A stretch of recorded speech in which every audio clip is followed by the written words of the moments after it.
una porción del todo, se envasa y nace como Pedro Aznar.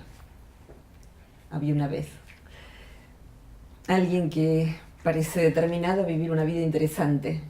Si no la tenía, se la fabricó, eso es claro. Se la sigue fabricando.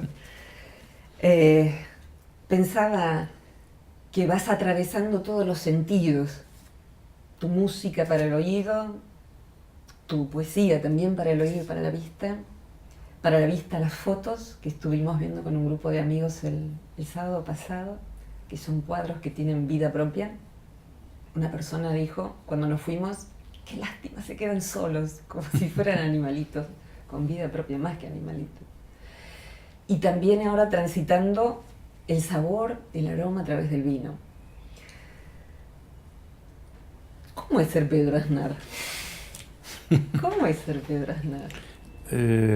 Creo que si algo me puede definir es la curiosidad o la inquietud. Y de hecho creo que eso está de manifiesto en esta multiplicidad de intereses, ¿no?, que se fueron desplegando a lo largo del tiempo. Uh-huh. Hace casi 10 años, en una charla que tuvimos, vos decías de tratar de vivir en estado de interrogación, en estado de pregunta, en actitud de pregunta. Uh-huh. Imagino que sigue siendo así, y eso es lo que va abriendo caminos, abriendo mundos. Sí. Si bien creo que en estos 10 años creo que pasé mucho más fuertemente a la acción. Uh-huh. El estado de pregunta tiene que ver con ese estado de inquietud en el buen sentido, sí, constante, pero sí creo que si algo signó estos últimos 10 años en mi vida, fueron los de tomar cartas en el asunto, como quien dice. Uh-huh. Pasar fuertemente a la acción y hacer una apuesta fuerte por la manifestación de las cosas que me nacen y de mi manifestación como ser humano. ¿Qué fue el émbolo para que eso quisiera salir con más urgencia, con más fuerza? ¿Sabes eso? Sí. El tiempo y la certeza de la finitud. Uh-huh. Me tocó vivir en estos últimos 10 años el fallecimiento de mis padres, sí, la partida de muchos queridos amigos. Sí. Y si bien eso es algo que uno sabe de antemano, uh-huh, no se hace una conciencia candente hasta que no pasas por esas situaciones. Claro. Cuando pasás por ahí, algo te marca fuego. Uh-huh. y te alerta sobre tu propia finitud. Uh-huh. Y te dice, vamos. Sí. Sí, uh-huh, sí es un juego, pero a la vez hay que jugarlo con absoluta hondura y seriedad. Uh-huh. Sin perder el disfrute, por supuesto. Sí. Pero a fondo. Sí. Y ahí fui. Ahí fuiste. ¿Prueba de fuego, el título de tu libro, tiene que ver con eso? No, tiene más que ver con la etapa de las preguntas, porque de hecho ese libro yo lo publiqué en 1992, después se reeditó en 2005. Ah, mira. Pero ese libro es de mis tempranos 30, época de preguntación desesperada. Desesperada, sí. Sí. Y esa pregunta te fue llevando a ir explorando distintas maneras de expresar eso que tenías adentro. Eso era lo candente también, ¿no? Sí. A mí me pasó, y supongo que nos debe pasar a todos, que esa etapa de la vida en que los tempranos 30, en que dejaste de ser un chico, dejaste de ser un adolescente y dejaste de ser un joven hombre para ser un hombre. Sí. O una mujer. Sí. De golpe te encontrás con la responsabilidad íntegra sobre tus hombros, uh-huh, de decidir para qué lado va tu vida. Uh-huh. Y todavía es muy temprano. Sí. ¿No? Ya es época de decisiones, pero de todas formas es muy temprano. Pero uno lo vive, lo estoy haciendo general, voy a hablar de mí. Yo lo viví muy angustiosamente. Uh-huh. Como una necesidad imperiosa de pronunciarme, sí, y de encontrarme a mí mismo y de saber quién era. y qué es lo que quería hacer, y por qué estaba en el mundo, y cuál era mi legado, y todas esas preguntas, Sí. juntas. Sí, juntas. Y con mucha ansiedad por responderlas. Y todavía era muy temprano, lo que pasa es que yo no me daba cuenta que era muy temprano. ¿Y qué era Yo pensaba que yo estaba atrasando, Ah, que la vida iba a la velocidad que tenía que ir, pero que el que atrasaba era yo. ujú, Y no, claro. no, pues de hecho esas preguntas te las haces a lo largo de todo el camino. Sí, Pero ese es el momento en que verdaderamente caen como fichas sí. y se te paran adelante y te dicen, ¿qué hacemos? Sí, ¿No? seguro. De todo eso candente, de eso angustioso, hay un video en donde vos estás en un concierto en Costanera Sur, 2011, y hacía 2 días que habías perdido a tu mamá. Ujú. Y allí, bueno, hay ruido ambiente, la gente, va a cantar Pedro. Y Pedro de pronto está hablando de que se fue una de las personas más significativas de su vida hace 2 días y que dudó en hacer o no el concierto. Ese video yo ahora te lo menciono y se me eriza la piel, ¿no? Porque no solo por cómo vos lo expresás, por tu poema Declinación, sino que después tomás la caja y cantás La Vidala para mi sombra, y allí parece que está todo Pedro. Todo Pedro está ahí, con la caja, con el poema, totalmente solo y a la vez a solas con el mundo, y a la vez está toda la gente tan con vos. Yo no estaba allí, pero uno ve ese video y uno respira hondo, ¿no? Y dice, caramba, este hombre con el dolor hace esto, lo frena, lo transforma, lo transmuta y lo convierte en otra cosa. Sí. Y después pasó con Spinetta. Bueno, frenarlo es imposible. Lo transforma, sí, lo toma, lo transforma. ¿Y cómo es ese proceso dentro tuyo?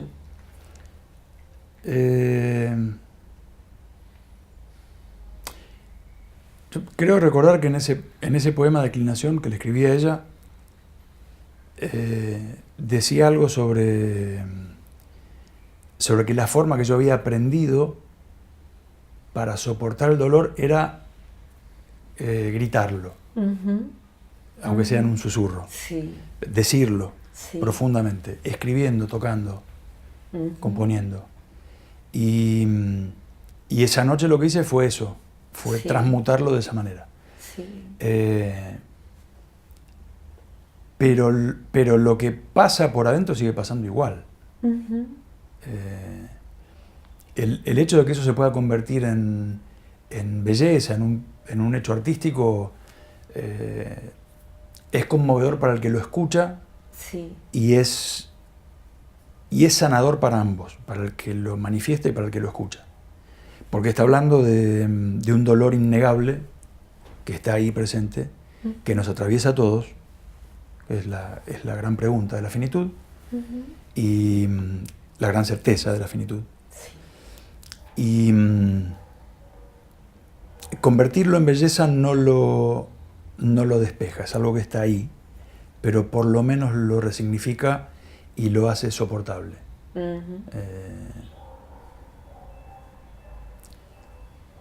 Pero no deja de ser un vicio. ¿Cómo es eso? Lo de transmutarlo de esa manera, porque de alguna forma, en algún lugar de mí siento que es hacerle una gambeta a la muerte. Contame Es hacerle un más.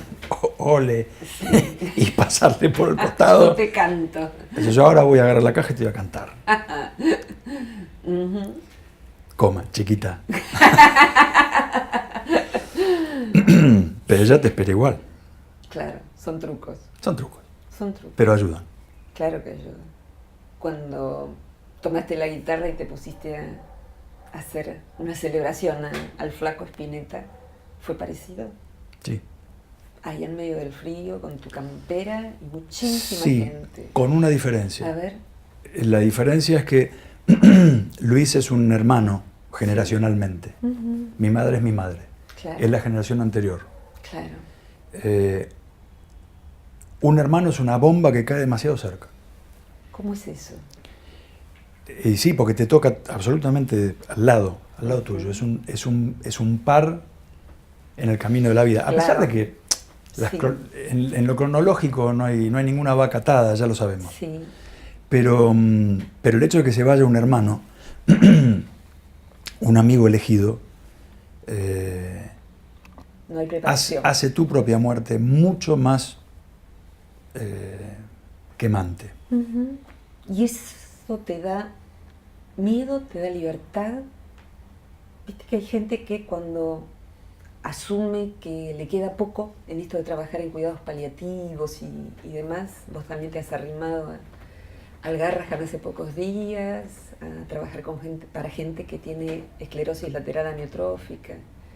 Y allí vemos la gente que algunos están con el susto de la muerte y otros perdieron todo miedo a vivir. Con la fuerza de la vida. Con la fuerza de la vida.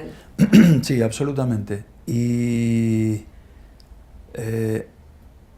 ayer hablábamos con Cosme, con mi representante. Sí.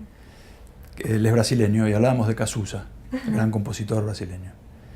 Y yo le decía que él escribió, a mi humilde entender, su obra más significativa y más profunda cuando supo que tenía poco tiempo para vivir.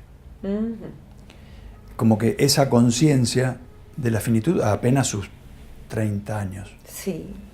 lo puso frente a su final. Sí. Y dijo, acá hay que salir a decir... Sí, ya se mismo. acabó. Se acabó. Se acabaron la Se cuenta, acabó el cuento. los remilgues y demás. Sí, exactamente. Uh-uh. Bueno, a mí me pasó eso con Quebrado, con mi disco Quebrado, de 2008. Ahí lo tenía como pregunta. Felizmente no tuvo que pasarme la certeza de la finitud inminente, Sí. pero sí pérdidas personales muy fuertes y sentir que tal vez no estaba a la altura del desafío. De ahí la frase, miedo de morir antes de saber vivir. Sí. Ese disco está transitado por eso. Esa es la gran frase de ese disco. De eso trata. De punta a punta. De punta a punta. Totalmente. De eso trata. Y por eso digo que estos 10 años fueron de tomar acción. Desde Quebrado hasta ahora, que es el otro disco, ese disco que es absolutamente impresionante por muchas razones, e inclusive estar en el teatro cuando vos hacés la canción ahora y dejás ese silencio al final y hay muchos cientos de personas, todos en total atención, en plena atención. Producís como un templo en ese momento. El teatro no es más un teatro, no hay edades, hay gente de todas las edades y todas están en la absoluta presencia. Es igual que morir, pero se está totalmente vivo. Pareciera ser que es la octava superior de Quebrado, ¿algo así? Sí, sí. ¿Cómo fue el proceso? ¿Cómo lo describirías? Sobre todo para el que cuando está quebrado cree que no va a haber una hora después. No hay después, no hay otro ahora. Y es que es lo que pasa cuando te ves adentro de ese tumulto de emociones, ¿no? Te tapa el agua y pensás que no salís más. Y sin embargo, sí. ¿Qué te sostuvo, Pedro, para saber que ibas a poder salir? En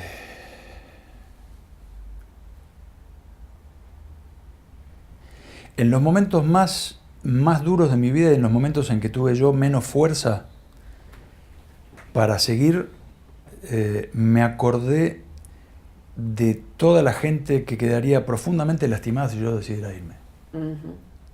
Sí. Y me dije, no les puedo hacer eso. Entiendo. ¿Y cómo llegó la alegría?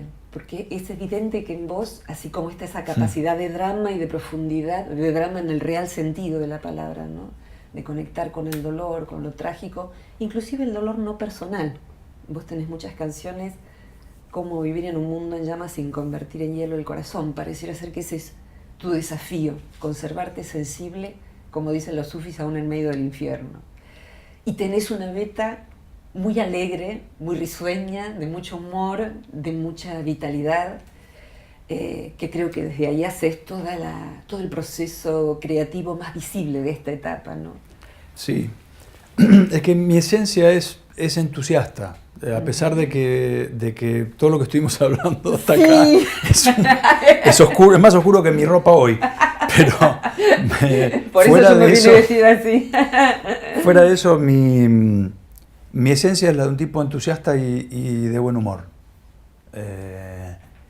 Lo que más me motiva es reírme y la gente con la que más disfruto es la gente con la que me río. Sí. A vos te consta, porque hemos estado de viaje juntos, Sí. y lo que más disfruto es reírme en compañía de los Totalmente. otros y disfrutar con los otros de un bello paisaje, de una rica comida, de tomarnos un vino, de hacer chistes. Sí. Y yo creo que ser consciente de las dos puntas está muy bien. Porque la vida no es solamente ni una ni la otra. Claro. Son las dos cosas. Claro. Y poder detenerse en cada una de ellas y poder ahondar en la alegría y en la tristeza me parece que le da profundidad a todo. Seguro. Yo creo que es necesario poder llorar cuando hace falta. Y es necesario saber reírse cuando hay motivo. Claro. Si no te sabes reír cuando hay motivo, estás muerto. Claro, claro. Vos tenés una consistente búsqueda a lo largo de los años de lo trascendente, La palabra espiritual a veces es patinosa, ¿no? Con tanto comercio que se hace al respecto, pero en tu caso hay una raíz muy fuerte adentro. Y es lo primero que yo vi cuando te vi allá lejos en el escenario, ¿no? Hay algo en vos, y ese algo te acompaña en la meditación y te acompaña en una actitud de vida y de tipo de poesía, y esa conexión con la fuente, cómo sostiene tu desarrollo de tu destino, si es que así lo sentís. Pareciera ser que sos una persona asignada por una tarea que la compartís con todos, porque así como vos te sostuviste a vos mismo, nos fuiste sostuviendo y nos vas sosteniendo a todos los que te escuchamos. Imagino que sos consciente de eso. Prefiero no. ¿Qué te pasa si sos consciente? No, mucha responsabilidad. Sí, yo sé lo que pasa cuando un músico o cuando un creativo comunica algo verdadero. Sé lo que pasa del otro lado porque soy oyente de mis músicos favoritos. A vos te han sostenido. Y me han sostenido, y me han enseñado, y me han acompañado. Y me han tenido de la mano cuando he flaqueado. Claro. Y sé que pasa eso. Pero prefiero no estar demasiado consciente. Si cuando pasa conmigo, pues digo, yo no fui. No sé, yo hago cancioncitas. Haces cancioncitas. ¿Qué es eso? ¿Miedo a qué? ¿Al ego? No, a no ser capaz de sostenerlo. Es mucho. Pero tener de la mano a alguien es fundamental, es una de las cosas fundamentales, esenciales en la vida. Poder aprender a cuidar de otro y no estar solamente centrado en vos mismo. Seguro. Y hay montones de maneras de hacerlo. Hay muchas maneras de hacerlo. ¿Cuál es la tuya? Tal vez sea el hacer cancioncitas. Por lo menos lo que más fácil me sale y lo que a más gente llega. Sí. Pero no es la única. No es la única. No es la única. Cuando un amigo está en apuros como Charlie, alguna vez escuché un reportaje donde decían que vos parecías todos iban cayendo, pero el conejito ese que tiene las pilas buenas, que ese conejito sigue tocando el tambor y caminando, porque vos siempre seguiste estando al lado de Charly García, por ejemplo, en medio de la dificultad. Vos no te corres, vos estás, vos no declinás en ese sentido. Lo intento, no siempre lo logro. ¿Por qué lo haces? Porque es lo que me gustaría que hicieran conmigo. Porque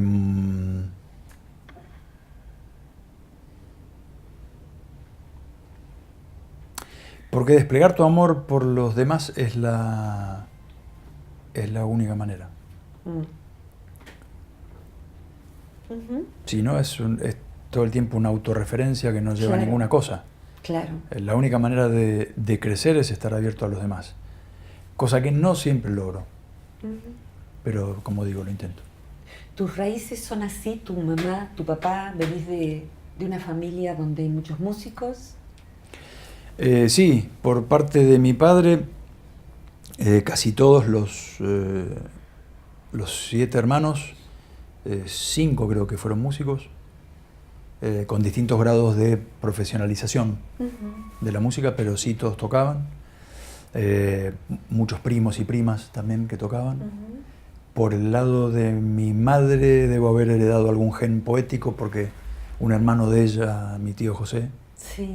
era dado a escribir y a reflexionar mucho. Yo heredé sus cuadernos de anotaciones, son muy bellas. Un tipo muy reflexivo, muy pendiente de lo espiritual. ¿Lo llegaste a conocer? Sí, tiene un tipo, una mirada buena. Eran 2 cántaros de agua sus ojos. ¿Y tu primer palabra en latín? Rosa. Y la primera que me acuerdo es Rosa, sí. El nombre de mi vieja. El nombre de tu vieja. ¿Y cómo era Rosa? Ese jazmín. Era, hablando de conejito con pilas, mi vieja era todo terreno. Mi vieja laburó incansablemente toda su vida. Se desvivió por los demás. Al punto tal vez que... no sé si se dejó ella de lado. Creo que es lo que ella aprendió, es la manera de ser mujer que le enseñaron. Sí. En parte por venir de esa generación. Mi vieja era del 26. Y ella tomó el desafío y llevó esa bandera toda su vida. Toda su vida. A mi viejo lo tuvo como... De mi viejo era absolutamente todo. No era solamente la esposa, era la mamá de él, era la hermana, era la luchadora que estaba al lado de él, la trabajadora incansable a su lado todo el tiempo, era su enfermera, era absolutamente todo. Mi viejo sin ella, para él mucho mejor que se fue él antes. Claro, totalmente. Sí. Él sin ella no hubiera soportado Claro. 2 días. Claro. Hubiera estado perdido como un chico en la niebla. Das la impresión, siempre pensé, ¿no? Mirándote en distintos momentos, mirándote cuando sacás fotos, cuando te reís, cuando disfrutás de cada momento, cuando estás arriba del escenario. Perdón, vos estuviste... Yo estuve... Estuvimos juntos de viaje cuando yo saqué algunas de las fotos de la exhibición. Exactamente, sí. Fue muy impresionante para mí ver... Fluido, Indomable, la sacamos juntos. Totalmente. Fue el río muy Manso. Muy impresionante ver con tus ojos lo mismo que yo vi con mis ojos. Fue una experiencia realmente transpersonal, porque me voy ahora a la exposición, al momento de la exposición que fue antes de ayer, ¿no? Siempre en alguna parte de mí digo, bueno, ahora ya no me va a sorprender, o sea, son demasiados años como para que me sorprendas con algo creativo. Y sí, siempre digo, ¿no? Me quedo así como sin aire, como cuando de pronto estábamos filmando el videolibro de Brother David con Diego Ortiz Mujica en Bariloche en el verano pasado, y bueno, después si querés contás lo que te produjo a vos Brother David, pero ahí yo también digo, bueno, ahí viene la música de Pedro, va a ser linda, pero ¿qué más puede crear este hombre? Y de pronto aparece Pedro cantando un aria de Bach en latín acá arriba. Y claro, uno no puede sino quedarse en un lugar de no hablar, inefable. Y esto, ¿cómo haces o cómo es tu intención, si es que lo es, para ampliar conciencias? Esto que vos te interesás en leer de Ken Wilber y demás, los estados ampliados de conciencia. Tu obra, si uno está poroso, lleva a un estado ampliado de conciencia. Tu música, sobre todo algunas músicas, tu fotografía no puede sino otra cosa que ampliar la conciencia. Si la persona va a ver fotitos, no va a poder ver lo que hay ahí. Y encima le pones un título que es Tú eres eso. O sea, anticipás algo que es tremendo cuando uno entra. Así que, ¿cómo es la intención y el resultado de esa intención? ¿Qué pasa allí, Pedro? Yo creo que la intención es acercar el misterio, ponerlo de manifiesto. Y es como una especie de guiño cómplice, ¿viste? ¡Ah! Está crocante, ¿no? ¡Sí! La vida está crocante. Y felizmente ocurre. Ocurre. Se comunica. Decididamente. Y eso me pone muy feliz. Con el área de Bach que elegí, pasó que cuando lo conocí al hermano David, en charla con él empezamos a hablar de música y me dijo, ¿cuál es tu música favorita? Y terminamos hablando de Bach. Me dice, Bach. Y yo le digo, sí, maestro de maestros. Y hablábamos de esa sensación de divinidad que hay en Bach. Hay como una comprensión divinamente matemática o matemáticamente divina. Sí. De lo asombroso, de lo inefable. Y lo ponía de manifiesto de una manera imperdible. Está ahí, vos escuchás Bach y lo tenés acá. Totalmente. Y por eso se me ocurrió hacer eso. Y él me preguntó, ¿nunca cantaste alguna obra de Bach? Y le dije, no. Le dije, una vez hice para una obra de teatro una partecita de La Pasión según San Mateo, pero que la había hecho así, usando la voz de una manera medio electrónica con un vocoder y eso, porque eso lo tenía que cantar una soprano, entonces, como obviamente no es mi registro, lo hice emulándolo electrónicamente y eso, pero nunca había cantado con mi propia voz una obra de Bach. Y ahí eso, cling, me tocó. Y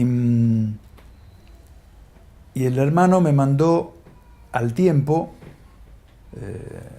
al par de meses, me mandó una obra perdón, que él me recomendaba, que era muy bella, muy celebratoria, pero a mí me parecía que era muy... estaba como en un lado como muy cantarín, jubiloso, y era medio Heidi por la pradera, ¿no? Con el abuelito, la ovejita, qué sé yo. Y dije, sí, está lindo, pero esto da un poco como La novicia rebelde. Que Brother David tiene algo de eso. Tiene algo de eso porque viene pero no era el caso. De esos maravillosos paisajes alpinos. Dije, yo me voy a tirar con algo más de lo que yo siento que por dónde puede ir. Y después que me diga. Claro. Después veremos. Si me dice que no, bueno, me dijo que no, ¿qué le voy a hacer? Claro. Y mandé Agnus Dei. Y dije, no sé si esto por ahí resultará demasiado pesado para lo que se busca. Tal vez se buscaba una atmósfera un poco más aérea y más ligera. Y esto era como un poco más... Sí, no sé si decir solemne, pero un poco más cargado. Y al principio hubo como un silencio de su lado. Y dije, uy, me parece que no di con el tono emocional de lo que se buscaba. Y después que sí, que le había gustado mucho.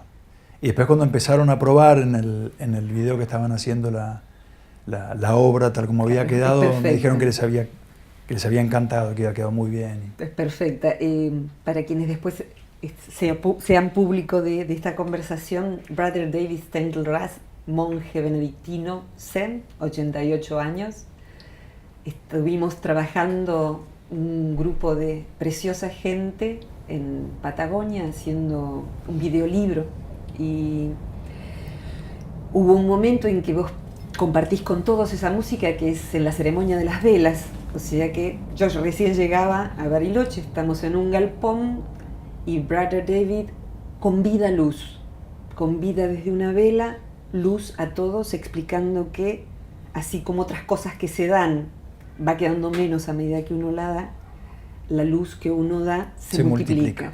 y también nos invitó a mirar la luz en los ojos de los demás. O sea, no solo era una vela más en cada uno, sino los ojos. Y ahí aparece la música de Pedro. La de Bach. Ah, no, la de Pedro. Ahí ya estabas totalmente apropiado de eso, en un sentido totalmente, profundamente tuyo, de tu esencia, de tu Atman, diría Wilber. Y me animo a afirmarlo porque cuando termina, ¿vos te acordás del piropo que te dice Brother David? No. Te dice, hay palabras y hay músicas que salen del ruido, y hay palabras y hay músicas que son nacidas del silencio. Del silencio, sí. Esta es música nacida del silencio. Hermoso.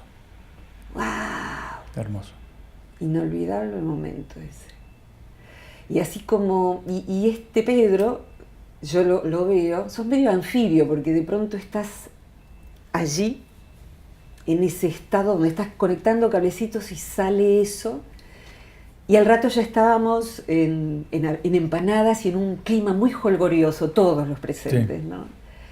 De modo tal que el misterio y lo sublime y lo sagrado, y después en viaje de sacar fotos, de pronto es quedarte extasiado ante algo y parar todo porque estás allí sacándole a un palito. Lo que pasa es que ese palito que vos ves, lo ves con los ojos que están detrás de los ojos, lo ves con la mirada, para mí, con mayúsculas, ¿no? Y después volvés y estás otra vez en el jolgorio y en la comunión con otros desde un lugar del mundo, lo personal, lo transpersonal, lo personal, transpersonal. En ese sentido, como un anfibio de dos mundos. Y hoy, este Pedro que sos hoy, me da la impresión como de que te movés con gracia y coraje, diría Wilber, ¿no? Con soltura entre los mundos del misterio y de lo cotidiano. Y ahí encontrás el misterio de lo cotidiano. Quizás que puede estar en este momento o en una copa de vino que abre mundos, como es la marca de tu propio vino ahora. ¿Cómo es ese? ¿Sos anfibio? Confesalo. Sí. Sí, pero no siempre me es fácil ir y venir. Uh-huh. Tengo un temperamento muy, muy cambiante, soy muy irritable. Y el ruido y las distracciones me irritan mucho. Uh-huh. Siento como que me sacan, sí. me corren de mi centro, cualquiera él fuera. Seguro. No necesariamente significa que voy por la vida como un monje centrado. No soy un monje Shaolin. Voy por la vida como un maníaco, como el resto de los mortales. A vos te consta. Pero sí las distracciones, el bullicio y las multitudes y los agolpamientos de gente me repelen. Uh-huh. Les escapo. Prefiero poca gente, prefiero gente que conozco a gente que no conozco. Uh-huh. Soy bastante ermitaño y me cuesta socializar. No socializo fácilmente con gente que no conozco. Sí. En primera instancia, primero es como que pongo como un campo de fuerza. No tan invisible, se nota que puse un campo de fuerza. También me consta. Pongo cara de que hay un campo de fuerza, no te aproximes demasiado. Perfecto. Y después la gente se sorprende y dice, mira, eres macanudo. El logro hace chistes. Uh-huh. Pero el logro lo que hace es defenderse. Es como decir, bueno, totalmente. Hasta acá. Y es necesario. Vos tenés 2 gatos, ellos saben muy bien esto de la proxemia, ¿no? Hasta acá, después te doy un poco más de espacio. Yo me fui a vivir al campo donde nací, justamente por las mismas razones, o sea... Bueno, en eso soy muy como un gato. Los gatos hay gente que instintivamente adoptan inmediatamente, aunque no lo hayan visto nunca, sí. Y gente a la cual rechazan en un principio y después aceptan, y gente a la cual rechazan de plano. Sí. Por ninguna razón, o por todas las razones. O por todas las razones. Yo tengo como esa misma impronta y ni yo sé por qué es. No lo sé explicar, no sé cómo viene, pero pasa eso. Y eso me ha ganado innumerables, no sé si enemigos, pero sí innumerables gentes que no me han entendido. No tienen por qué entenderme, no tienen por qué pobre entenderte, santo, pero bueno. Por supuesto, pero no deja de ser difícil. ¿Sabes qué? Una cosa que a mí me importa mucho, en general, es la gente que no encaja en el mundo. Y que no encajando en el mundo, genera su propio mundo para enriquecer el mundo. Ujú. O sea, hay dos opciones. El problema es, como decía Hermann Hesse, tienes una dimensión de más. O sea, ese es tu problema, o el problema de quien no encaja en el mundo por estas razones. Entonces, o me aparto y me inutilizo, o voy siendo mi propio mundo y bueno, al que le sirve, le sirve. Sí, una vez leí A que ver. hay dos modos de... que en los monjes hay como dos modos de acción.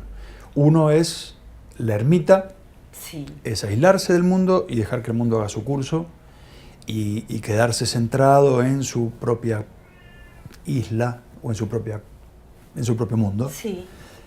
O el hombre de acción. Ujú, Y yo siento que tengo un poco de las dos cosas. claro. Y en eso soy anfibio. Ujú, En eso sí, porque ujú. me gusta mucho la acción, me gusta mucho estar de viaje, estar de gira, estar trabajando. El trabajo es mi lugar de pertenencia. Me gusta estar produciendo cosas, estoy todo el tiempo imaginándome cosas distintas y tratando de llevarlas a la concreción. Soy absolutamente un hombre de acción, pero también tengo un momento en el cual necesito refugio, reparo y no estoy disponible, realmente no estoy disponible. Y me hago mi ermita en el lugar que sea. Sí. Puedo montar mi ermita en medio de una multitud, pero si Ujú. está montada, no llegas. Creo que tus fotos transmiten exactamente eso y yo miraba a la gente mirando y daba la impresión de que invitabas a cada uno a entrar en esa ermita y prestarle, mira, esta es mi ermita, ¿querés ponerte frente a este arroyo, frente a este tronco, frente a esta montaña? E iba sucediendo eso. Porque es el espacio de silencio, Sí, sí. el iba espacio de silencio sucediendo. interior. Y era un silencio, lo que yo observaba era un silencio muy feliz, muy gozoso. Y hay claro, uno empieza la muestra y está eso que no sé cómo lo hiciste después, si tenés ganas me contás, es esa corteza que no puede estar ahí detrás de un vidrio, es una cosa inconcebible del mundo de la materia, y uno mira a ver si es una foto, no es una foto, no es una foto. Entonces, como el cuadro siguiente es arena, veía a la gente poniéndose así a ver si era arena de verdad. Y no, es una foto de verdad, es una foto de verdad. Muy bueno. Buenísimo, yo también lo hice. Claro, entonces ahí hay como una perturbación de la mente, de la cognición común. Se trastoca y a partir de ahí, yo no sé si fuiste consciente de armar la exposición ahí, a partir de ahí es como que te saca la alfombra la muestra y decís, bueno, no mires con la mente de todos los días. Esto no es para esto no es un almanaque. Sí, bueno, buen punto. Esas dos fotos son miradas muy cercanas, muy en primer plano. Una de una duna de arena Sí, y la otra de un tronco quemado. sí, Y el resto de la muestra es una mirada de horizonte, sí. ¿no? Dimensiones de lugares inmensos, de lugares muy amplios, muy abiertos. Y estas dos fotos contrastan fuertemente por eso, porque son dos miradas muy de cerca. Y te muestra que también en esos, comillas, objetos, aparece de nuevo esa dimensión del silencio y esa dimensión del espacio. Sí, Que no importa a qué distancia mires, eso está siempre. Y tú eres eso siempre. como esa Puede de- estar a miles de kilómetros, puede estar a años luz, y puede estar acá, al lado, o puede estar adentro tuyo, es lo mismo. Totalmente. Pareciera ser que todas esas fotos a lo que invitan es a que sobre todo uno mire la mirada. Mirás la foto, pero sobre todo uno mira su propia mirada mirando la foto. Y hay como una conmoción. Por lo menos esto me pasó a mí y mis alumnos, mis amigos que estaban allí, me volcaban esto mismo, ¿no? Inmensidad. Qué bueno. Vastedad fueron las palabras, infinitud. Fuimos recogiendo así palabras, ¿no? Qué bueno. ¿Quién mira detrás de la cámara cuando Pedro decide que va a sacar una foto? Una vez que mira, ¿quién mira? ¿Cómo es eso? Creo que mira el mismo que escucha cuando hace música. Porque en definitiva, si el ojo es lo que hace al fotógrafo, el oído es lo que hace al músico. Más allá de un cierto desarrollo técnico de poder tocar un instrumento, lo que define un músico es cómo oye y Sí. qué es lo que está escuchando, Sí. ¿no? ¿Qué música oye en su cabeza? ¿Qué es lo que lo atraviesa sonoramente? En esa imaginación es donde está. Vos sos meditador desde hace 30 años por lo menos, ¿no? Sí. ¿Se parece lo que vos experimentás meditando a ese músico que escucha, a ese fotógrafo que mira, al que siente el sabor del vino que está preparando? A veces sí, y hasta un punto. Hasta un punto. Lo que ocurre en la meditación es anterior a los sentidos, como vos sabés, y es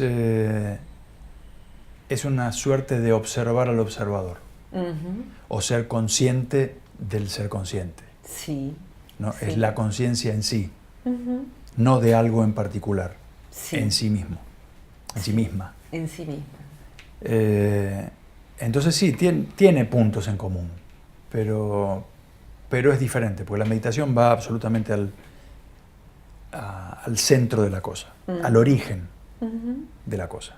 Y ahí es donde tú eres eso, yo soy eso, todos somos eso. Es en ese lugar. Después el resto es manifestaciones y maneras de señalar, ¿no? Yo creo que con una música, como hace Bach, se puede señalar eso. Con una foto se puede señalar eso. Con una danza se puede señalar eso. Y el eso lo escribiríamos con mayúscula, Sí. como decía Krishnamurti, ¿no? Y estaba eso en el ambiente. Hay un momento después de Quebrado en donde la vida se pone más luminosa, pareciera ser, y decidís hacer un retiro creativo. Y allí aparece después Ahora, ¿no? El disco Ahora. Y en el medio vos tomás ese retiro y a mí que me interesa tanto el inconsciente creativo y cómo vos creás. Yo te decía que en la entrevista me interesa tu persona completa y, aunque declines, tu sabiduría y cómo vos creás. ¿Cómo creás vos cuando se da ese momento en que hay un retiro ya no tan doloroso, sino que vos estás preparando el fuego, estás solo en Mar de las Pampas, sacás fotos, estás en silencio, los fines de semana recibís amigos y te propones hacer con mucha disciplina y oficio una canción por día por lo menos? O sea, le pedís a tu inconsciente, entiendo yo, una canción por día, y el tipo trabaja ahí adentro, el inconsciente, toda la noche para ver si al día siguiente, o en la siesta, y ver si al día siguiente te complace en tu propósito. Sos sumamente determinado, dicen los que te quieren, que sos muy autodeterminado, y lo hiciste en un mes. Sí. En un mes, un disco. ¿Cómo es ese proceso de pedirte a vos mismo una canción, de esperarla? ¿Cómo es tu relación con vos mismo en ese sentido? Lo de pedirme música, yo creo que es lo mismo que desear algo fervientemente. Es un llamado que uno hace a su inconsciente o como uno lo quiera llamar. O a que la suerte se ponga dadivosa, Sí. a que el misterio te sople cosas al oído. Y la meditación es una herramienta poderosísima para aquietar las aguas. Creo que funciona como si uno pudiera tranquilizar el viento en un lago y de a poquito ir calmándolo o poniéndole pantallas para que deje de soplar hasta que el agua se aquiete por completo. En el agua quieta puedes ver toda suerte de imágenes y lo puedes usar como una bola de cristal para adivinar el futuro. Sí. Siento que es algo así.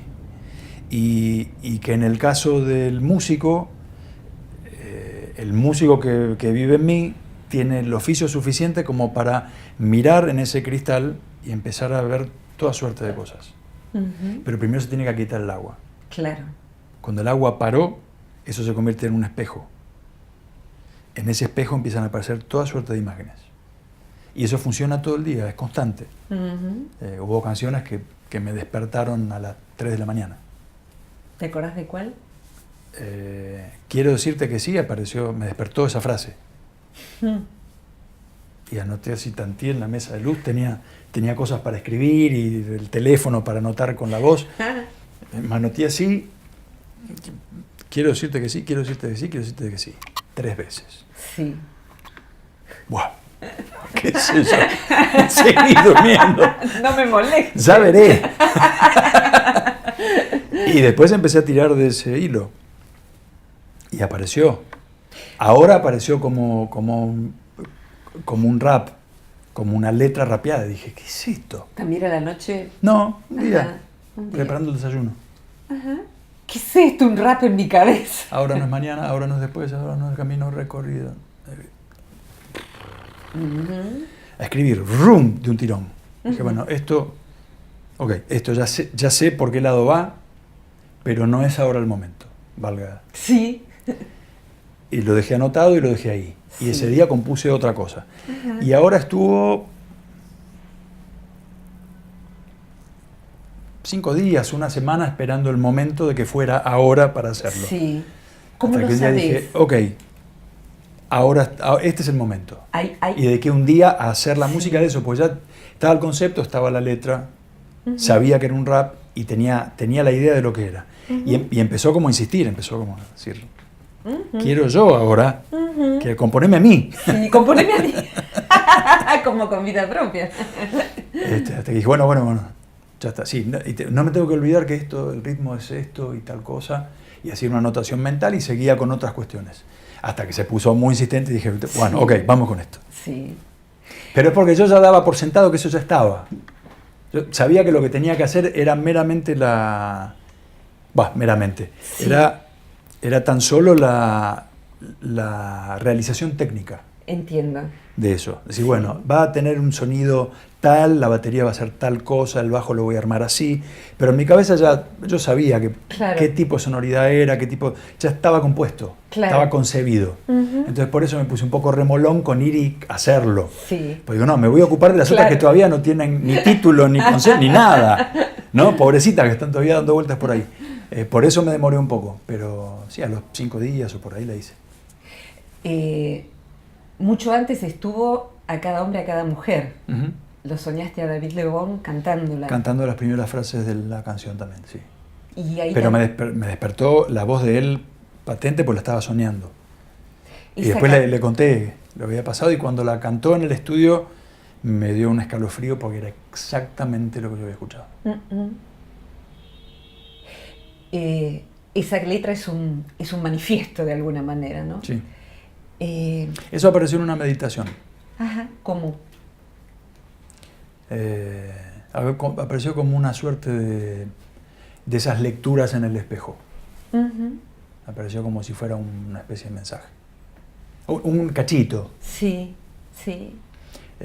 No era exactamente esto, pero era algo así como cada hombre y cada mujer su propio referente, su propio maestro. Sí. O sea que los maestros afuera no son lo que el camino hacia el cual vos tendés. No. Me he dado bastantes golpes con eso. De confiar o de esperar encontrar un maestro o un alma guía. Sí. Y me fui dando cuenta que primero que la guía está dentro, ese es el guía más sabio, el que está más conectado con tu vida. Claro. Y que todos los que te rodean son maestros de una u otra manera. Y te están enseñando todo el tiempo cosas diferentes. Lo que tenés que estar es abierto y consciente de que pasa eso. De que todos somos actores en esto y como tal todos nos estamos modificando a todos todo el tiempo y mostrándonos cosas y enseñándonos cosas y que todas nuestras vivencias son parte de lo que hay que aprender. Claro. Pero sí, a los maestros iluminados les rehuyo. Porque aspiro a convertirme en mi propio maestro. Claro. Coincido plenamente y después de haber visto a tantas personas chamuscadas por la iluminación que no venía de buena fuente, coincido plenamente. Por lámparas adulteradas. Totalmente, sí. No sabemos bien con qué combustible, horror. Creo que a los dos nos pasó algo distinto con Brother David, con el hermano David, con esta persona tan luminosa de otra manera, ¿no? Con su sencillez. Es que él no se pone como maestro de Claro. nada. ¿Qué te pasó a vos, Pedro, con Brother David? Me pareció el tipo más bueno que conocí en mi vida. Buena gente. Se le ven los ojos, se le ven todo lo que hace, se le ven los gestos. No es solo lo que dice, sino lo que hace. Claro. Está concreto ahí, que el tipo está vivo con todo lo que implica la palabra. Está presente y manifiesta el amor que tiene por la vida y por los demás, todo el tiempo. No está esperando ningún trato preferencial, no está él poniéndose como ningún ejemplo de nada. Lo es. Lo es, porque uno ve y dice, pucha, qué lindo. Wow. Qué lindo sería poder tener esta paz y esta alegría constante. Sí. A mí es una de las cosas que más admiración me despertó en él. Ver que el tipo tenía una alegría genuina, que no era una impostación. Que todo en él era una actitud de agradecimiento y de alegría. En todo lo que pasaba. ¿Sabes que releyendo la entrevista de 10 años atrás, vos mismo pones en palabras que todavía no había aparecido ahora de David, que sondear el misterio y poder compartir algo a partir de allí no podía generar otra cosa sino gratitud? Y me imagino que de otro modo, el tuyo, que es el verdadero, el de cada uno, vos sos una persona que vive agradecido y por eso podés apreciar lo que te rodea, ya sea para componer una poesía, hacer una foto, componer una canción. ¿Cómo es la gratitud así de lo trascendente y de lo cotidiano en vos? Yo creo que se manifiesta en mí a través de dar lo que me aparece, lo que se me ocurre, lo que voy creando a manos llenas. Todo lo que aparece está ahí. Sí. Es mi manera de compartirlo, mi manera de decir, yo fui encontrando esto, acá está. Me doy a mí mismo libre y sin cesar, como decía Whitman, ¿no? Sí, creo que es el camino. Bueno, yo soy un ferviente admirador del maestro Whitman. ¿Sabes qué me viene ahora a la mente? Te veo girando en un cabestrillo, grabando una canción. Y allá abajo, un mandala de músicos ensayando 1000 horas. ¿Querés contarnos un poco cómo fue grabar Tomorrow Never Knows? Eso fue muy especial. Fue muy especial. ¿Por qué lo hiciste? Y ahí encontramos otra vez la paradoja, ¿no? Algo que se basa en el libro tibetano de los muertos, algo que habla del proceso de morir, y a la vez algo tremendamente gozoso, tremendamente bello. Vital. Totalmente. Y haciendo vos lo que Lennon no pudo hacer. Contanos un poco, por favor. Sí, bueno, cuando John Lennon escribió esa canción en el año 66, era un momento de muy fuerte experimentación con los estados ampliados de conciencia. Era la época en que el ácido lisérgico todavía no era ilegal. Y muchísimos artistas, psicólogos, científicos estaban investigando con la sustancia para ver a dónde llevaba. Y John había leído la reinterpretación que había hecho Timothy Leary de el libro tibetano de los muertos, no ya como una guía para las almas que habían desencarnado y atravesaban el bardo hasta volver a encarnar, sino como una guía para los que estuvieran haciendo un viaje trascendente de la conciencia, de conciencia ampliada. Y él escribe una canción basándose en eso. La letra está completamente basada en eso. Yo fui a la fuente y leí lo que escribió Leary, Claro. muy interesante, por cierto. Sí. Después John, años más tarde, medio que lo defenestra un poco y tal. Pero era su costumbre. Era su costumbre. Y lo que escribió John es bellísimo y además condensa muy bien el concepto de lo que escribió Leary en poquitas líneas Sí. de la canción, en un poema. ¿Te acuerdas de cuáles son las líneas que más te atravesaron? La letra dice: Turn off your mind, relax and flow downstream.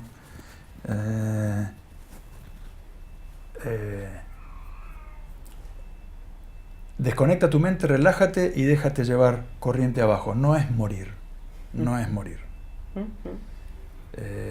Abandona todo pensamiento y entrégate al vacío, que brilla, que brilla. Para que veas el sentido de lo interior. Es ser, es ser. Wow. Eso valdría para cuando uno está quebrado, para cuando uno está gozoso, para cuando uno quiere estar bien vivo y para cuando uno se estuviera yendo perfectamente. Sí. Todo lo mismo. Exactamente. Es un recordatorio de que aún cuando estemos muriendo o en un proceso en el cual hay una muerte simbólica o emocional, Sí. no es un final en una nada intrascendente, Claro. sino que es un vacío lleno de sentido. Que ese vacío no es la nada del olvido absoluto, Claro. Esa es la esperanza cuando uno siente que no hay salida. sino que es la entrada en el océano de la conciencia, que Exactamente. todo lo atraviesa y que es todo, Exactamente. donde todo está y que todo es. Es muy difícil de decir en palabras. Y sí. Pero, uno quien se tiene mete en oído- un brete muy Quien difícil. tenga oídos que oiga, ¿no? Sí, y esto me pasó fue el hecho de querer grabar esta canción surgió a partir de una experiencia de respiración holotrópica. Fue una experiencia de conciencia ampliada sin el uso de sustancias, Sí. que es simplemente un antiquísimo ejercicio yógico de respiración. Es una respiración rápida y sostenida a lo largo de unos 20 minutos, una media hora.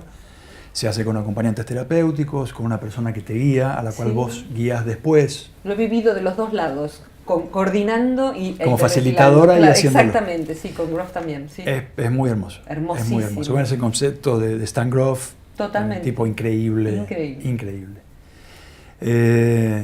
Y yo me acordé muchísimo de esa canción durante la experiencia. Ajá. En momentos de la experiencia dije, a esto se refiere esta cuestión. Ajá. Esto es lo que estaba diciendo este tipo. Sí. Y ahí me fui a la fuente y empecé a buscarlo. Empecé a buscar por qué lo de Leary, blam, blim, Sí. blum, blum, blum. Me metí en todo el cuento y dije, vamos con una versión de esto. Pero también habíamos hecho, viste que la experiencia como la diseñó Groff y su mujer Cristina, Sí. usa los tambores como parte de un ritual para despertar la kundalini Sí. y hay toda una cuestión. Y los tambores, me dije, los tambores tienen que ser una cruza multicultural. Tiene que haber América, tiene que haber algo que represente a Oceanía, tiene que haber una cosa tribal fuerte, pero que sea de varios continentes. Tiene que haber algo africano. Sí. Entonces armamos como una batería de percusión fuertísima, donde hay algo afroamericano, hay un didgeridoo australiano, hay cuerdas para llevarlo también para el lado de Europa. O sea que hay como una cosa multicultural muy potente en esa versión. Y retomé la idea que había tenido Lennon, que él decía que le pidió al productor de los Beatles, a George Martin, que quería que su voz sonara como el Dalai Lama cantando desde la montaña más alta de los Himalayas. Caramba. Y me imagino al pobre Martin de haber dicho, ¿qué hago con este pibe? ¿Qué le pongo a la voz? Entonces le sugirió poner su voz a través de un gabinete que se usa para los órganos eléctricos, que son unas cornetas rotativas, Sí. que hacen que el sonido suene como si viniera disperso de muy distintos lugares. Ujú. Son como los parlantes no rotan, están quietos, pero tienen unos difusores que sí rotan. Sí. Y producen como si el sonido viniera de muchas direcciones diferentes. Uno no identifica exactamente de dónde viene. No es un foco puntual. Sí. Y yo, en uno de esos arranques maravillosos que tenía él de ingeniería reversa, le dice, ¿y por qué no me cuelgan a mí y canto dando vueltas en el aire? Claro. Y le dijeron, bueno, sí, cómo no, pero lo colgamos, se mata. Y quedó en la nada, volvieron a la idea del gabinete con las cornetas esas giratorias y tal. Y dije, ¿por qué no hacer esto? Pues además es parte también de un ritual. O sea, cantar lo que él dijo es genial. Totalmente. Porque estás en una especie de trance, y trance que lo fue. Hablé con la gente que por aquel momento se llamaba de la guarda, Sí. y me ayudaron con toda la técnica aérea, los arneses y toda la cuestión. Hice una práctica, buscamos un lugar con un techo muy alto, y así armamos, era un mandala además eran 12 músicos, juro que no lo planeé, salió así. Eran 12 músicos y uno que estaba colgado. Que eras vos. Que era yo. Y estaba colgado como a 6 metros de altura. O sea, que implicaba un cierto riesgo la cosa también. Girando. Estaban los chicos de la técnica de la guarda que con poleas y correas hacían que me daban un impulso y me hacían girar. Entonces yo tenía un micrófono como este, inalámbrico, que tomaba mi voz de cerca, y había otro micrófono abajo, en medio de la rueda de los músicos, tomando el sonido de mi voz mientras yo giraba. El diferencial entre el micrófono que tomaba mi voz quieta y lo que tomaba el micrófono que tomaba mi voz girando, produce un efecto Doppler. Sí. Que quienes quieran se pueden meter en internet y buscar qué es Doppler con doble P. Sí. Es lo que le pasa al sonido cuando la fuente sonora se mueve.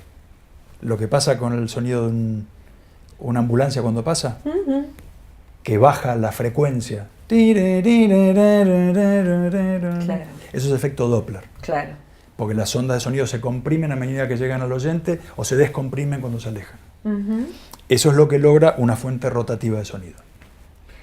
Cuando los músicos terminaron, en la versión que está en Mudras, hay algo que sucede en medio del silencio. El silencio hizo su propia música después, cuando todo el instrumento se detuvo y cuando tu voz se detiene. ¿Y qué les pasó a ustedes con eso? Que es una... Fue un ritual. ¿Cuánto duró y eso? Estuvimos horas. ¿Te Empezamos a montar todo como a las 2 o 3 de la tarde de un día y terminamos a las 9 de la mañana del día siguiente. O sea que sí. Agotados, pero felices. Si eso no era un estado ampliado de conciencia, que lo es, ¿no? No, fue impresionante. Fue muy lindo. Muy lindo. Muy lindo. La sensación era la de estar volando. Totalmente, claro. Impresionante. Al principio te da susto, puedes decir, si me caigo acá. En un momento se me cayó el receptor del monitoreo inalámbrico y se hizo puré. Claro. Y dije, bueno, esto me va a pasar a mí si me llego a caer. Sería una experiencia práctica del libro tibetano. Sí, exactamente. La realización concreta del paso al más allá. Yo te contaba que cuando me dan ganas de contarlo en este espacio para el que quiera hacer la experiencia, ¿no? Yo compré Mudras, lo puse en el auto, me gusta mucho escuchar música y casi siempre está Pedro Aznar ahí y yo canto a dúo con él, me encanta. Y voy escuchando el disco y de pronto digo, no, yo tengo que parar porque no puedo manejar bajo estas condiciones. Realmente, yo no entendía lo que decía la voz, porque no estaba preparada para eso. Pero concretamente yo estacioné en la calle Salguero y dije, era como haber bebido alcohol, a lo cual yo no estoy acostumbrada, y cerré los ojos y todo giraba. Esto es redondo, no sé qué es, pero esto es redondo. Esto es redondo y esto es para hiperventilar, esto no hay que escucharlo, esto es peligroso escucharlo en cualquier momento, esto es para escucharlo. ¿Y vos no habías leído nada de cómo estaba hecho ni por qué? Nada, wow. Nada de nada. Yo estaba preparando la entrevista y viendo qué cosas había hecho en forma solista Pedro Aznar. Y en ese momento estaba Mudras dando vueltas, que es un disco precioso, como cada uno, pero ese en particular me llega muchísimo. Y yo estaba haciendo mi primera escuchada. Y viste como ese vino que uno guarda que debe ser octava superior en tu colección, supongo, que guarda para momentos muy especiales, para gente que lo sepa paladear. Esto no es ni para cualquier persona ni para cualquier momento. Esto no hay que vulgarizarlo. Y yo salteo esa canción cuando viene, porque eso yo lo escucho cuando estoy en condiciones. Claro. Y justamente por eso no está en estado vil en mi interior, ¿no? Y cuando la escucho, he estado con una amiga que tiene pérdida de visión, y nos hemos detenido. Cuando llegó esa canción le digo, no, esto hay que parar el auto. Paramos el auto en el campo, bajamos las ventanillas, todo volumen, y las dos nos quedamos ciegas, y ahí, sonido puro, amplitud pura. Qué lindo. Así que beber con precaución.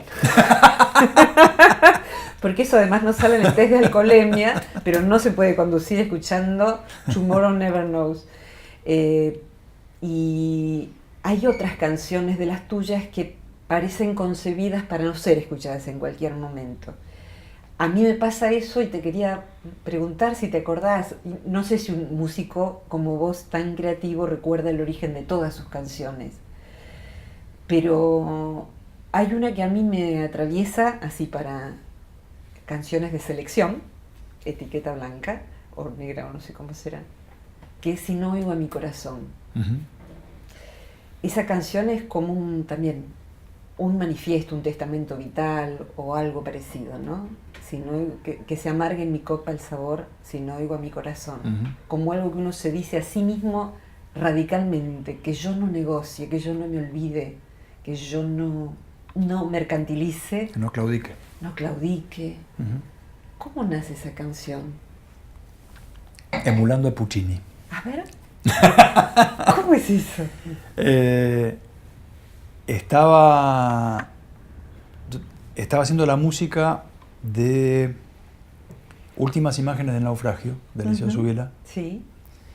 Y Eliseo, que es un gran melómano y un gran amante de la ópera, me hablaba mucho de Puccini. Yo en aquel momento no lo tenía muy escuchado. Y me metí a escuchar Puccini y me encantó. Me encantó. Y escribí algo a la manera de.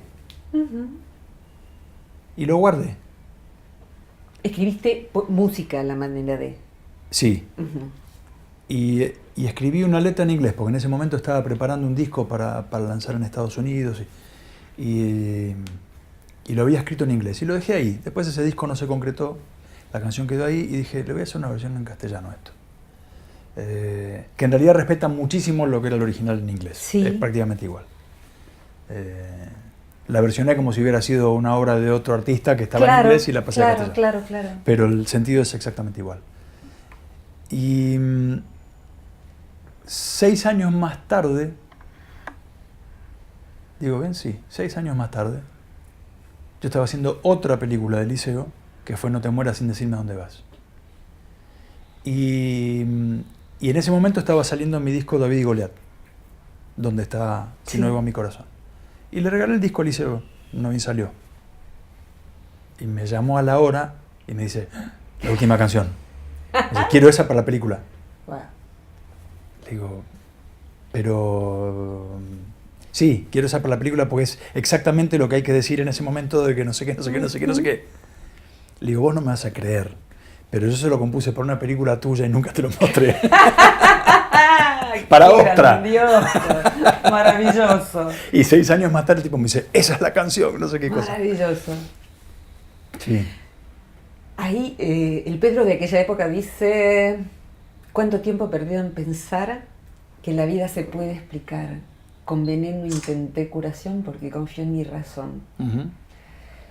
En un mar de palabras me ahogué. Sí, la razón es una especie de sustancia tóxica. Cuando está en exceso, sí. Sí. Sí. Cuando trata de explicar absolutamente todo y encontrar razones matemáticas para todo, es un tóxico letal. ¿Fuiste más mental en otra época, Pedro? Sí. ¿Y ahora qué sos? en ese sentido? Así decir, bueno, ahora no soy tan mental, soy más... Intuitivo. Intuitivo. Pero yo necesité hacer ese viaje.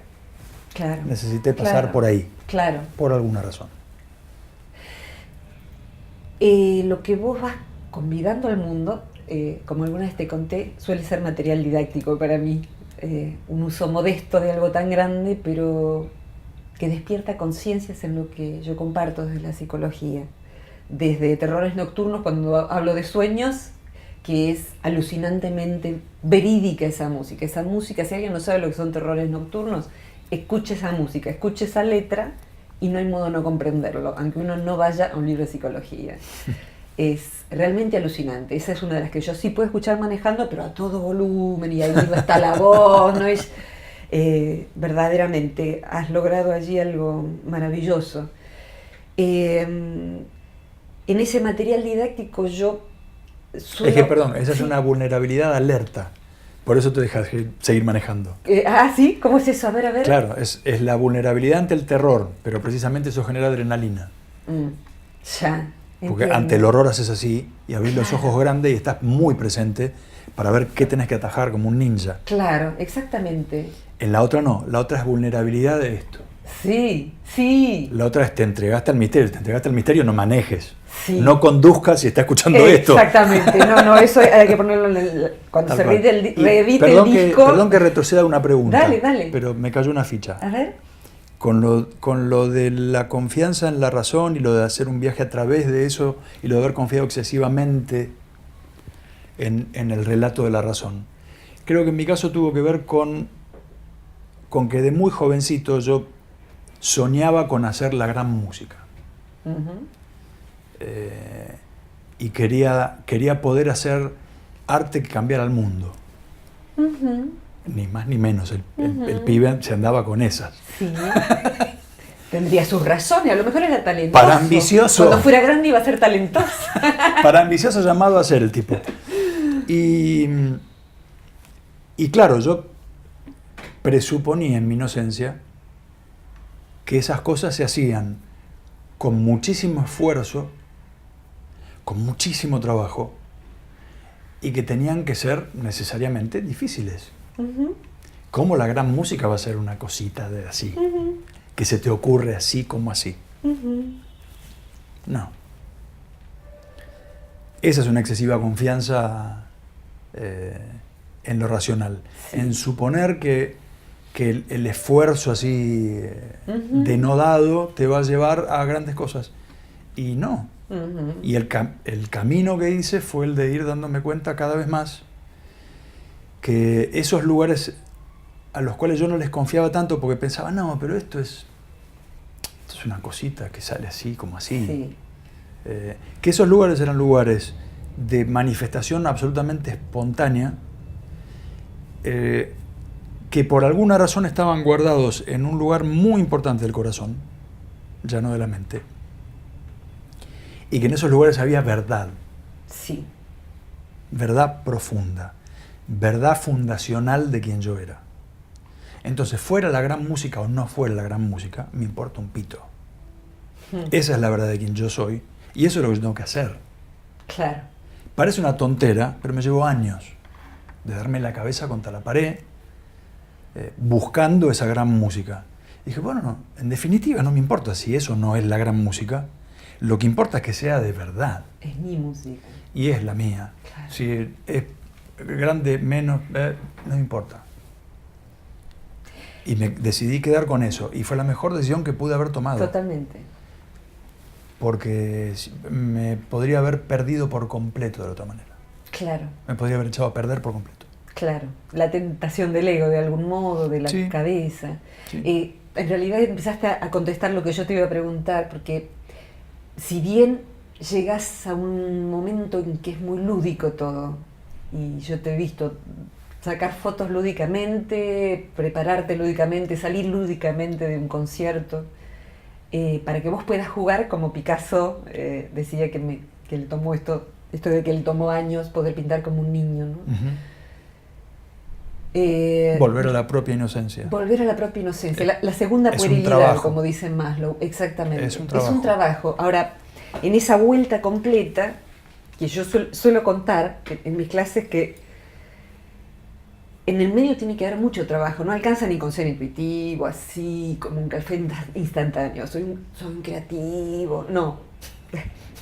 O sea, el pibe de Liniers, que es un barrio periférico de Buenos Aires, para quien no sea de Argentina, tenía el casetito y ahí estaba, y el pibe de Liniers terminó el secundario y el pibe de Liniers se fue a estudiar a Berkeley música. Y el pibe de Liniers se jugó a darle el casetito a Pat Metheny. Y el pibe de Liniers,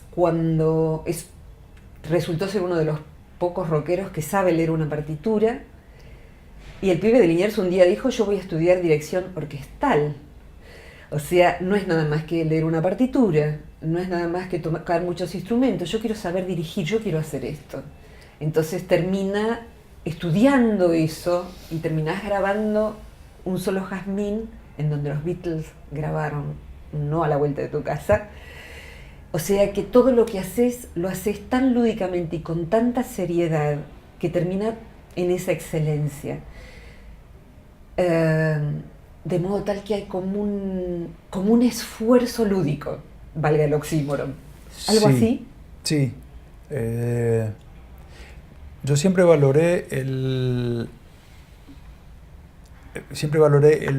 trabajo para ahondar en lo que uno hace.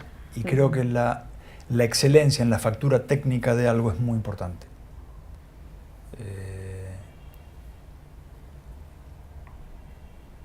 Para mí Dios está en los detalles, no el diablo.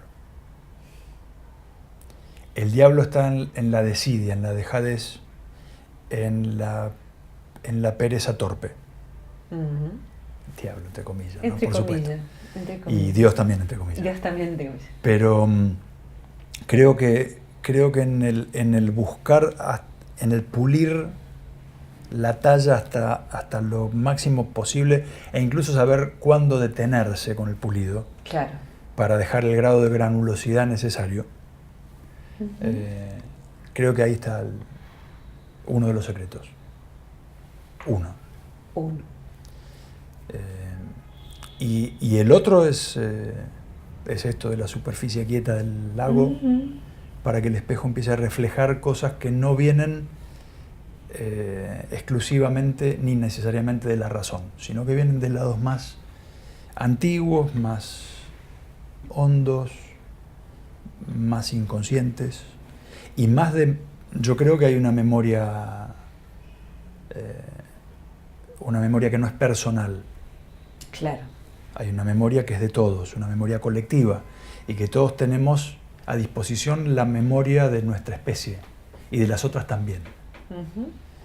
Toda la creación está codificada en cada uno de sus seres y en cada uno de sus objetos, porque salieron de la misma conciencia. Entonces todo habla de todo el tiempo. Si uno lo sabe leer y lo deja ocurrir, pasa eso.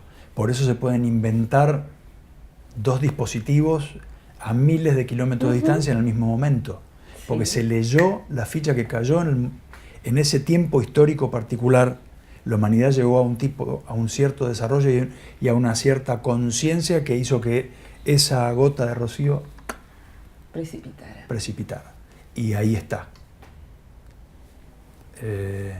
Y yo creo que ese es el gran secreto creativo. Y esa fuente no se agota nunca. A veces me preguntan si le tengo miedo al síndrome de la hoja en blanco. ¿Cuál hoja en blanco?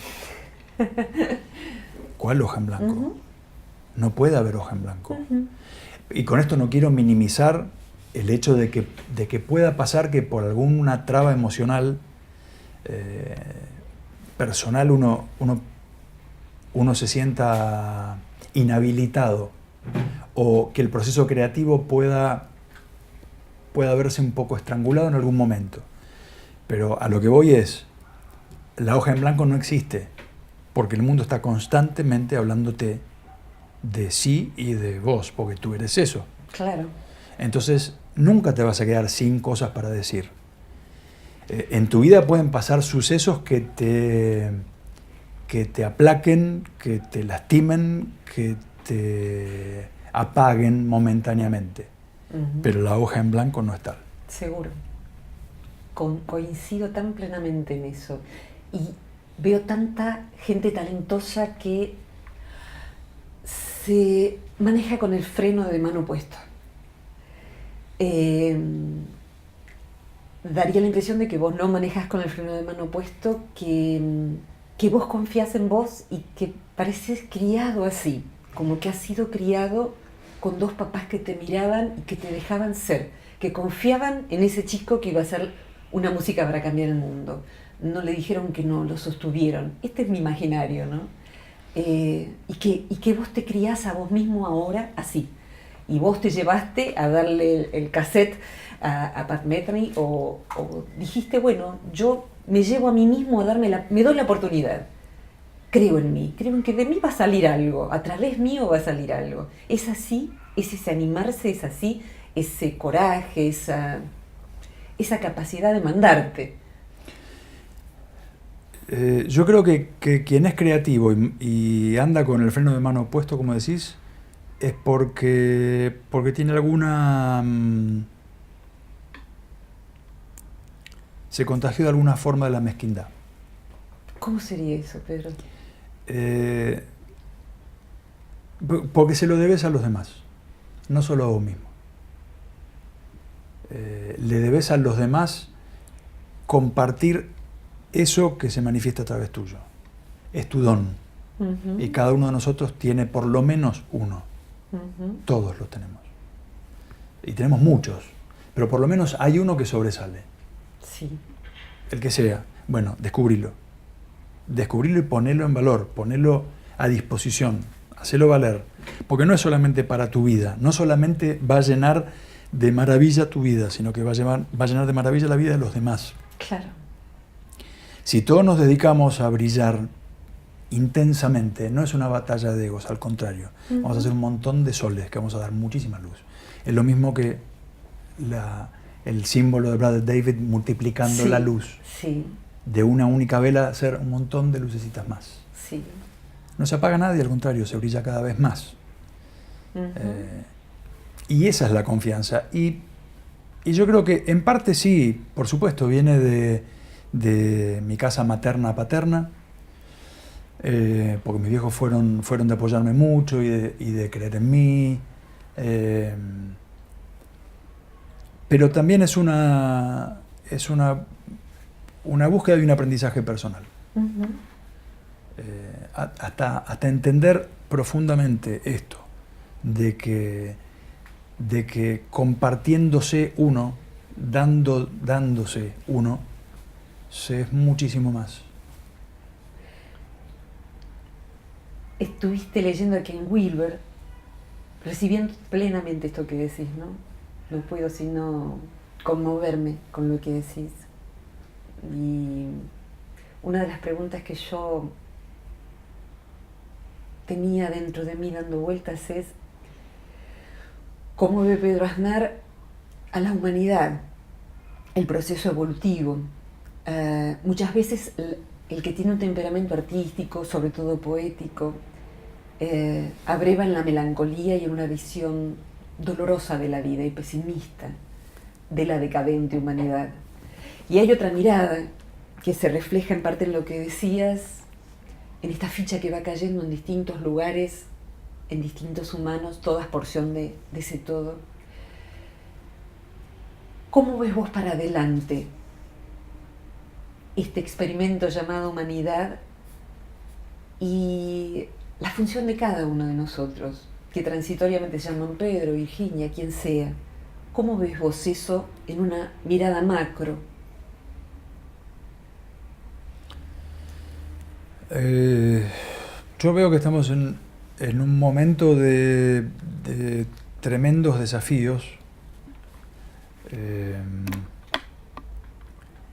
y donde conviven, por citarlo a Wilber, un montón un montón de concepciones del mundo diferentes, como de capas de la experiencia. Sí. Y un desafío importante es el hacer convivir esas capas y no suponer que todos tenemos que ir hacia lo mismo o que todos tenemos los mismos tiempos, sino ir a una convivencia armónica de esas cosas, porque cada una de esos modos de la experiencia tiene algo para aportar. Claro. No tiene que haber una dictadura de una forma de conciencia, de una forma de ver el mundo, de una forma de entender a Dios, o de darle nombres, o de una modalidad económica en particular.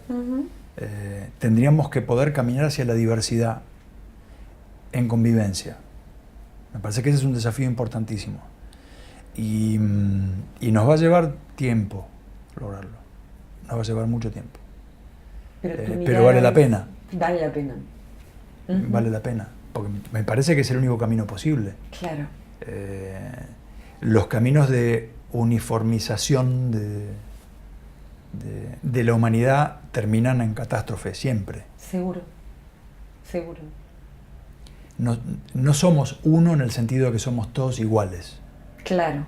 Somos todos distintos. Somos uno en otro sentido, en un sentido más hondo. Sí. Sí. Y todos merecemos el mismo respeto, y el mismo cuidado, el mismo amor, y las mismas oportunidades. En eso sí somos uno. Pero en todo lo demás, somos muy distintos. Claro. Y esa diferencia debe ser respetada. Si no se respeta, terminamos mal. Claro, claro. En esta generosidad no solo de tu tiempo y de tu casa, sino de compartir tu hondura, que disfruto tanto. Pensaba, ¿qué le dirías a quien tiene ya trabajo hecho, tiene sensibilidad, dones, está ahí de manifestarlo, pero viste que hay líneas de trabajo sobre sí que machacan mucho con detestarse, aniquilar el ego, aniquilar el deseo, y la lucha es de igual a igual contra uno mismo. Y en mi criterio, si uno lucha contra sí mismo, la única posibilidad es perder, porque Sí. ¿qué le dirías a esa persona que tiene el cassette pero no lo da? Porque ¿cómo le va a dar el cassette a un músico tan famoso? Un día yo estaba contigo ¿te acordás? En uno de los teatros al terminar un concierto, y apareció sin papás un nenito chiquito así, con un CD de covers tuyos hechos por él. ¿Te acordás de ese nene? Y que vos llamaste a los papás con total generosidad. Y ese nene vino a hacer un pequeño Pedrito y traerte a vos eso. Ese nene tenía una enorme autodeterminación. Tanto también unos papás que dijeron, andá hasta el subsuelo y dáselo a Pedro. Y bueno, vos llamaste a los papás y estuvimos todos allí con amigos tan queridos tuyos. ¿Qué le dirías al que no se anima a dar el cassette, el CD, el paso? Porque cree que no es lo suficientemente bueno, porque no es momento, porque más adelante. Como decía Kabir, que me la he pasado afinando mi instrumento y no he cantado la canción que vine a cantar. Volviendo a lo que decía sobre la lucha sobre uno mismo y lo de aniquilar el ego y todo eso, me parece que esas metáforas son muy negativas. Lo que comunican son imágenes de guerra. Te pones en guerra con uno mismo. Y no me parece que sea la manera. Creo que aceptarse a uno mismo es un trabajo mucho más amoroso, y es hasta más difícil, ¿no? Conocerse profundamente, aceptarse profundamente con tus falencias y con tus virtudes, y hacer camino desde ahí. volviendo a Lennon, leí una cosa hace poco que me gustó muchísimo, que dijo, yo me pasé años destruyendo mi ego porque ese era el consejo de la época. Sí. Hay que destruir el ego hasta que me quedé completamente vacío y no sabía ni quién era. Sí. El ego es puede funcionar como una especie de faro, ¿no? La conciencia de uno es mucho más que el ego. El ego es una construcción limitada en la cual uno se para desde ahí para tener una conciencia de sí que te coagule, no me sale la palabra, sí, está bueno, ¿no? Una consolidación de... Que consolide una presencia en el mundo, que bueno, este soy yo y yo hago esto, y yo me describo a mí mismo y tengo una cierta contención de mi experiencia desde lo que yo siento que es mi ego. Pero uno es muchísimo más que eso. Claro. Vos podés empezar a sacar capas como en una cebolla, y lo que hay en el fondo es mucho más grande que esa descripción que vos hiciste de vos mismo. Y con respecto a alguien que esté en un trabajo creativo,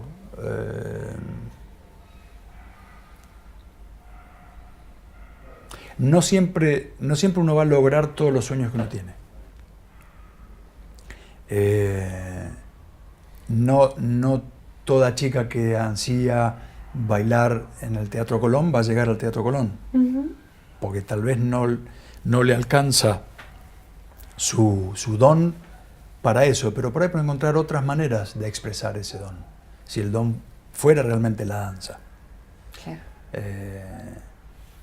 Y no hay que dejarse vencer por eso, yo aspiraba a esto y me encuentro que la vida me da hasta acá. No importa. No importa. Hay que poder lograr lo máximo de eso que la vida te entrega. Y quién sabe con el tiempo que puede pasar.